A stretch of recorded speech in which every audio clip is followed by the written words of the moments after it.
Bismillahirrahmanirrahim. Assalamu alaikum everyone. My name is Sida Salah, freelancing Mali, and I'm a foundation level student at High School. And welcome to another exciting episode of Talk with Annie. Today we are exploring a word that connects every person on earth, food. Food is much more than something we eat to survive. It brings families together, represents culture, celebrates traditions, and tells stories about who we are and where we come from. From ancient civilizations to modern societies, food has played a vital role in shaping human life and culture. So, Annie, thank you for joining us today. Let's begin our fascinating conversation about food from basic need to culture icon. Are you ready?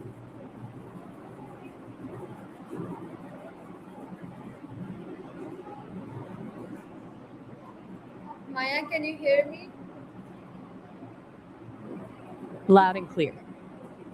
Okay, so Maya, how are you doing today?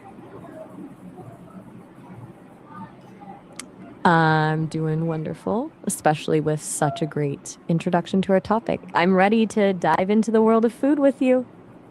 Okay, so let's begin. My first question is from you that what is food? In the simplest terms, food is any substance that humans or animals eat to get the nutrients they need to survive. But if you look closer, it's like fuel for the body, giving us energy to move, think, and grow.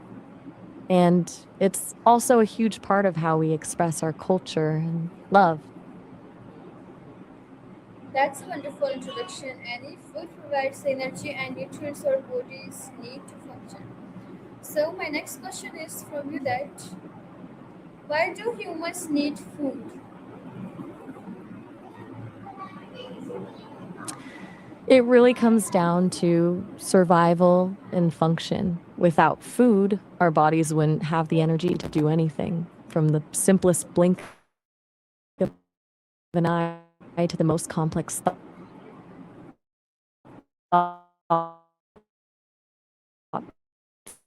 in our heads. It provides the essential proteins. It's what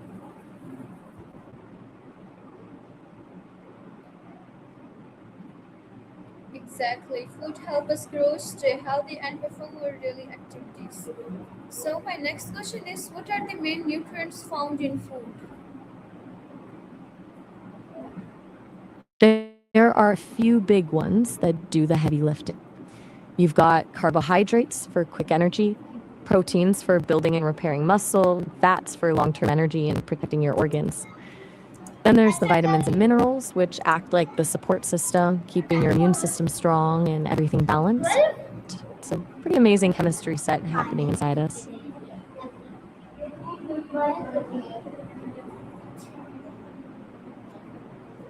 Great explanation. Nutrients are essential for maintaining a healthy body. So my next question is how did early humans find food? Early humans were essentially the ultimate foragers. They spent their days hunting wild animals and gathering whatever they could find berries, nuts, roots, and wild grains. It was a lot of trial and error, and they had to be incredibly observant of nature to know what was safe to eat and when certain fruits would ripen.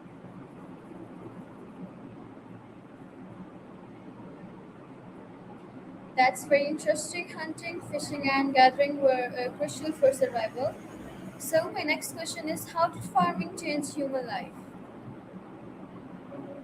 Mm, it was a complete game changer. Instead of moving around to follow the food, people could finally stay in one place. That led to the first permanent settlements, the birth of cities, and since they had a more reliable food supply, population started to grow. Basically shifted us from surviving day to day to actually building a society. Excellent point. Agriculture allowed people to settle in one place and build communities. So my next question is why is food important in every culture? Because food is one of the most universal ways we connect. It's not just about the calories, it's about the identity. Every culture has those specific flavors or traditional dishes that tell the story of their land, their history, and their ancestors. When you share a meal, you're essentially actually sharing a piece of who you are and where you come from. Absolutely. Reflects traditions, history, and cultural identity. So, my next question is, how does food bring people together? There's something almost magical about it. It creates a shared experience where the conversation flows easier and the barriers come down. Whether it's a big holiday feast or just a casual coffee with a friend, the act of eating together slows us down and focuses our attention on the people we're with.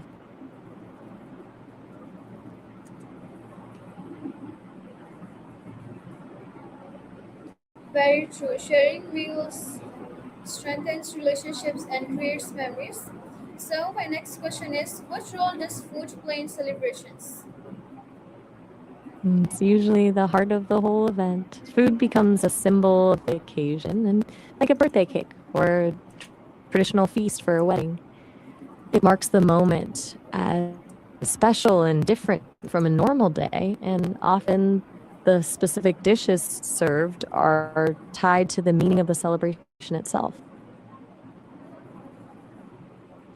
Wonderful insight. Special foods often make celebrations more meaningful. So, my next question is, how does climate affect the food people eat? It basically dictates the menu. People eat what the land can actually grow. In colder regions, you see more hardy preserved foods and root vegetables that can survive the winter, while tropical areas have a bounty of fresh fruits and spices that thrive in the heat.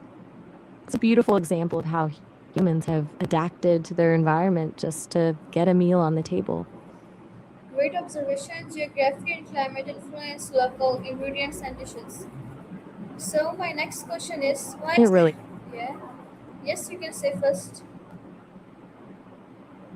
it really does shape the way we experience the world. Since you gave me the floor, I was thinking about how some of the most iconic dishes in the world only exist because people were forced to get creative with whatever they had on hand. It makes you wonder if some Yeah. of our favorite foods today were actually just survival meals that ended up tasting great. Yeah. Okay. So, my next question is, why is healthy eating important? It's essentially an investment in your future self. When you fuel your body with the right nutrients, everything just works better. Your brain is sharper, your energy stays steady, and your immune system can actually fight off the bad stuff. It's the difference between just getting by and actually feeling vibrant. Exactly. Healthy food supports physical and mental well-being. So, my next question is, what is the difference between traditional and modern food? It's mostly a shift from slow and local to fast and global. Traditional food is usually tied to a specific place and season, made with fresh ingredients passed down through generations. Modern food, on the other hand, is often about convenience and consistency, with things being processed or shipped from across the world so we can have strawberries in the middle of winter. One's about connection and heritage, and the other is about efficiency and accessibility. Excellent comparison. Both have their own significance and appeal. So, my next question is, how has technology changed food production? It's turned a small scale effort into a global operation. We've gone from hand planting seeds to using drones, automated irrigation, and genetic engineering to grow more food on less land. It's made food way more available and consistent, but it's also pushed us toward these massive industrial farms that can feel a bit disconnected from the nature of things. That's a valuable point. Technology has made food production more efficient. So, my It next really question has, but is, it definitely yes, you can say first, Maya. I appreciate you letting me speak first. Since you're giving me a moment, I can't help but think about how we've moved from foraging in the wild to ordering food from an app in seconds.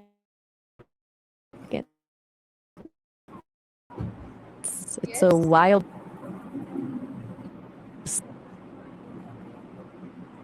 Yeah, why not? I'll take that as a green light. Since we're on a roll, I'm curious if you had to pick one dish that represents your family's history or your culture, what would it be? I think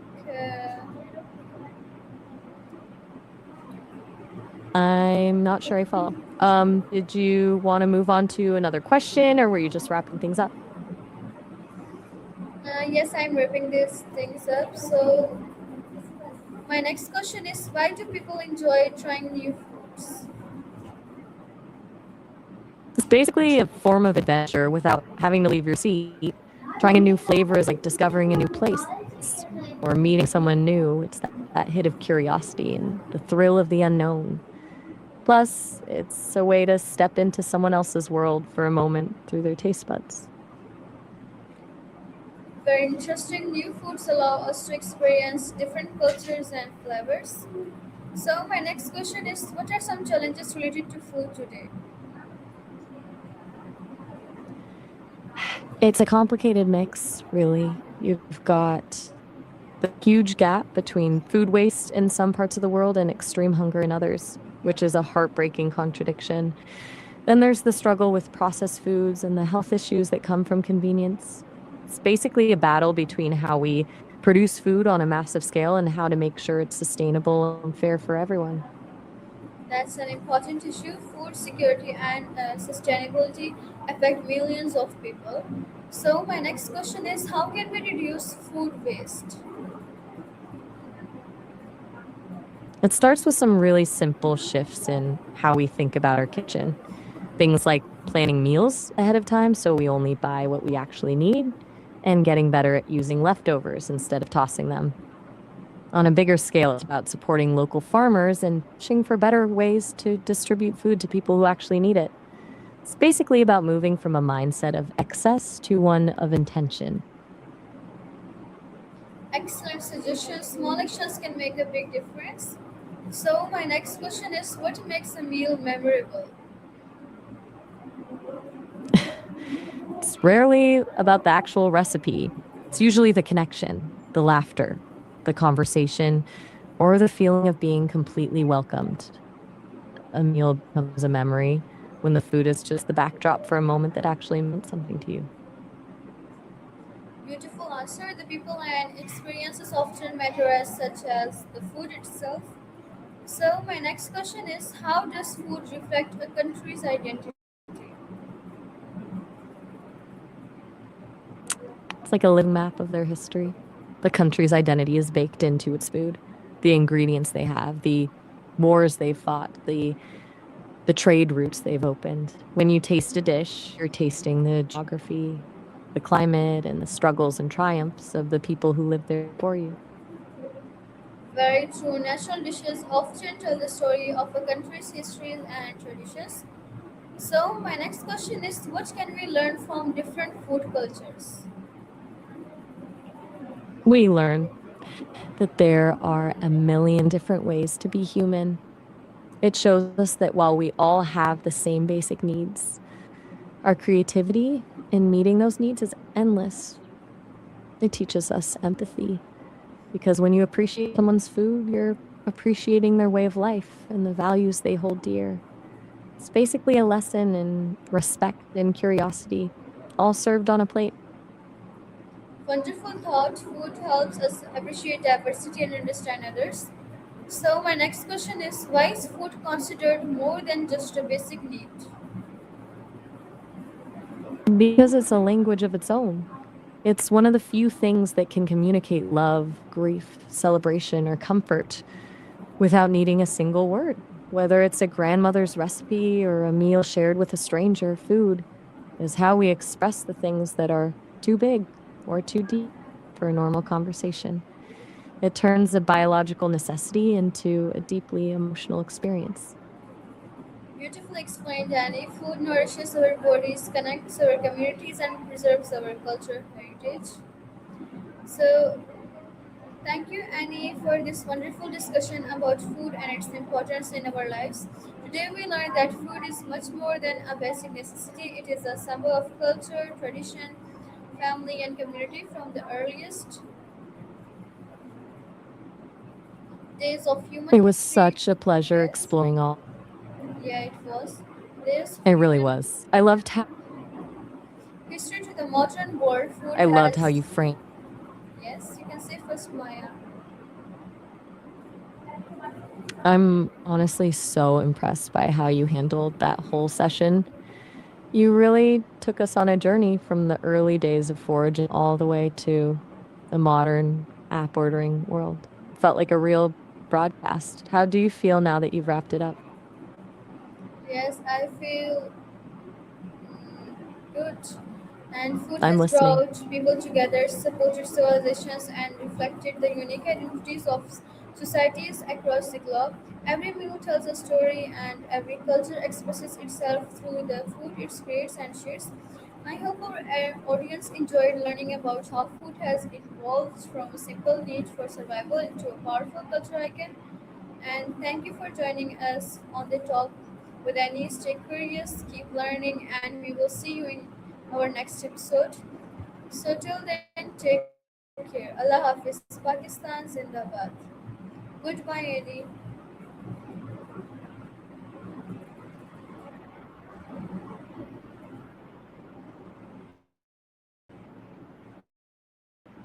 Completely professional. You're planning to share this recording with your